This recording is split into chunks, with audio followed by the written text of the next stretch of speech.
Hey everyone, and welcome. In this video, it's a little bit different. I just wanted to make a quick announcement on this channel, a new channel, and the video that's already up on that channel.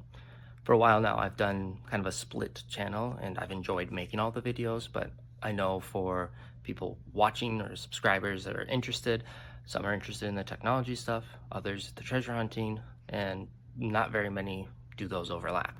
Made sense with my first video that I did using Google Sheets, but now it's kind of split. And so instead of continuing to keep the split there, because I'd like to cover both, I'm going to make a second channel, and that's going to be more dedicated to the treasure hunt aspect of what I've been making. So if you are interested in that, I'll have some links in the description. It's called Matthew Hobbies. We'll cover different hobbies or things that I find interesting.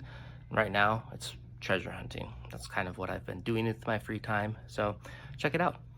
Now, just to get it so that you're interested in that video over there, I'll leave you with a quick teaser question and, hope to see you over there.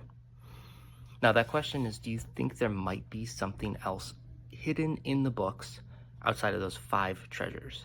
I'm not saying like a 6th treasure per se, but could there be something else added? Kind of an Easter egg, or perhaps in some of the RPGs and games, a side quest. Hope to see you over there.